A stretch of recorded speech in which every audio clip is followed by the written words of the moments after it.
قال الله سبحانه وتعالى في كلامه القديم والفرقان المجيد إن مع العسر يسرا إن مع العسر يسرا صدق الله المولانا العلي. மேலான அல்லாஹ்வின் நல்லடியார்களே, அல்லாஹ் சுப்ஹானஹு வ தஆலா வாழ்க்கையில் பல்வேறு கட்டங்களை வைத்திருக்கிறான். எப்படி பாதை என்று சொன்னால் மேடு வெள்ளங்கள் இருக்குமோ, வாழ்வு என்று சொன்னால் அல்லாஹ் இன்பங்களையும் துன்பங்களையும் ஒரு சேர அமைத்திருக்கிறான். ஒரே துன்பமாகவே ஒரு மனிதனின் வாழ்க்கை கழிந்து விடாது. இடையிலே அந்த மனிதன் ஆசுவாசப்படுத்துவதற்கும் இன்பங்களை அல்லாஹ் தருகிறான். அதுபோல் ஒரு மனித வாழ்க்கை முழுக்க இன்பமாகவே கழிந்து விடாது. சில நேரங்களிலே துக்கங்கள், பிரச்சனைகள், கவலைகள் இந்த மனிதனை ஆட்கொள்ளும். அல்லாஹ் தஆலா அவற்றிலிருந்து சிறிது காலங்கள் லேசையும் ஏற்படுத்துவான். திருக்குர்ஆனுடைய பல்வேறு வரலாறுகளை நாம் படிக்கின்றோம். நபிகள் பெருமானார் ஸல்லல்லாஹு அலைஹி வஸல்லம் அவர்களுடைய வரலாற்றை நாம் பார்க்கிறோம். இவற்றிலெல்லாம் ஏற்ற இறக்கங்களோடு அவர்களுடைய வாழ்க்கை அமையப்பட்டிருந்தது என்று நாம் படிக்கிற போது, அந்த வரலாறுகளில் இருந்து நாமும் நம்முடைய வாழ்க்கையில் இது போன்றதொரு சூழல்கள் இருக்கும் என்பதை புரிந்து கொள்ள வேண்டும். பனு இஸ்ரவேலர் சமுதாயம் ஒரு காலத்தில் எகிப்திலே அவர்கள் வாழ்ந்தார்கள். ஃபிரௌனுக்கு கீழே இருந்தார்கள். ஃபிரௌனுக்கு கீழே இந்த பனு இஸ்ரவேல் சமுதாயம் பட்ட கஷ்டங்களை பற்றி குர்ஆனிலே விளக்கப்பட்டிருக்கிறது. அவர்களை அடிமை போல அந்த ஃபிரௌன் நடத்தினான். பல ஆண்டுகள் கொத்தடிமைகளாக அந்த நாட்டிலே அவர்கள் வாழ்ந்தார்கள். பனி இஸ்ராயில் என்று மூசா அலைஹிஸ்ஸலாம் ஃபிரௌனை பார்த்து கேட்பார்கள், என்ன பனு இஸ்ரவேல் சமுதாயத்தை அடிமைப்படுத்தி வைத்திருக்கிறாயா அப்படின்னு கேட்கிறோம். அந்த அளவுக்கு தான் அவர்களின் வாழ்வு இருந்தது. ஃபிரௌன் அமர்ந்திருக்கிற போது அவன் மீது அமரக்கூடாது என்பதற்காக சபையில் சிலர்கள் மீது ஜீரா ஊற்றப்பட்டிருக்கும், இனிப்பு வைக்கப்பட்டிருக்கும். அந்த ஈக்களெல்லாம் அவரம் வச்சுக்கிட்டு இருக்கும். ஏன்னா ஃபிரௌன் மேலே வரக்கூடாதுன்றதுக்காக. அதுபோல் விளக்கு பிடித்து இருக்கக்கூடிய நபர்கள், அவனுக்கு பக்கத்தில் விசிறக்கூடிய நபர்கள், அந்த விளக்கில் சற்று ஆற்றம் ஏற்பட்டு விட்டாலும் கூட ஃபிரௌனுக்கு கோபம் வரும். அந்த விளக்கு பிடிச்சிருக்கிறவங்க பின்னாடி ஒருத்தர் சாட்டையோடு நிற்பார், அவரும் ஒரு அடி அடிப்பார் என்றெல்லாம் அவருடைய பனு இஸ்ரவேலர்கள் பட்ட கொடுமைகளை பற்றி பெரிய ஒரு வரலாறு குர்ஆனில் உண்டு. ஒரு கட்டத்தில் பனு இஸ்ரவேலுடைய ஆம்பளை பிள்ளைகளை ஃபுல்லாக கொல்லுங்க என்று உத்தரவிட்டான். இந்த பனு இஸ்ரவேலை தான் இன்றைக்கு பலஸ்தீனில் அடுத்த தலைமுறையே இருக்கக்கூடாது என்று குழந்தைகளை குறிவைத்து கொள்ளுகிறார்கள். போன அட்டாக்கில் பிள்ளைகளை ரொம்ப பேரை கொண்டாச்சு, கொஞ்சம் பேர் தப்பிச்சிட்டாங்க. அவங்க தான் இந்த தடவை அக்டோபர் 7 அட்டாக் பண்ணாங்கன்னு சொல்லி அந்த இஸ்ரேலிய வீரர்கள் பேசி கொண்டார்கள். அடுத்த தலைமுறைகளை அழித்தொழித்தல், அப்போ தான் ஒரு நாடு என்பது அங்கே உருவாகாமல் இருக்கும். பெண்களை அழிக்க வேண்டும். எனவே தான் 45,000 பேர் இறந்ததில் 20,000க்கும் மேற்பட்ட குழந்தைகள் அங்கே இடம்பெறுகிறார்கள்.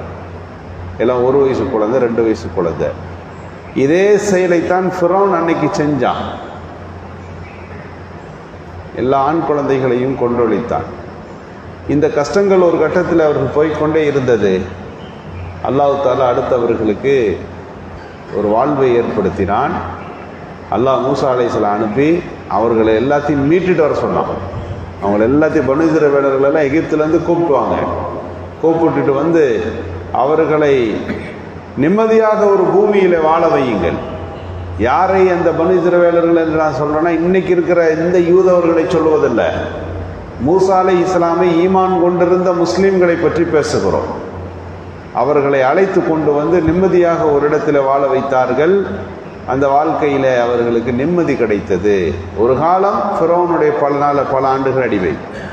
அதே விஷயம் நீடித்ததா என்று சொன்னால் குர்ஆனில் அடுத்த சப்ஜெக்டை தொடங்குறான், அவர்கள் நிம்மதியாக ஒரு பூமியில் வாழ்ந்தார்கள். அப்போ ரெண்டும் இருந்தது.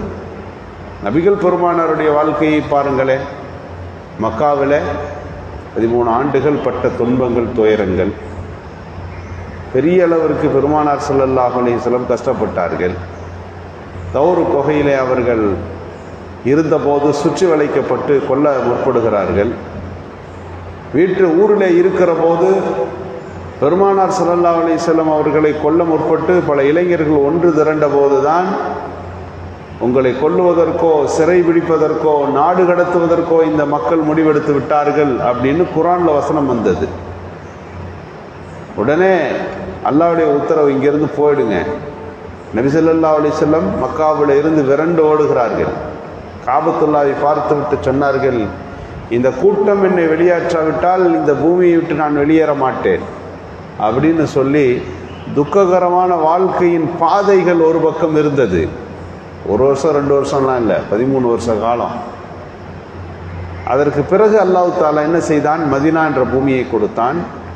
ஆட்சி தலைவரும் நபிகள் பெருமானார் தான், அரசியல் தலைவரும் நபிகள் பெருமானார் தான். அவர்களுக்கென்று ஒரு சொந்த பூமியை உண்டாக்கினான்.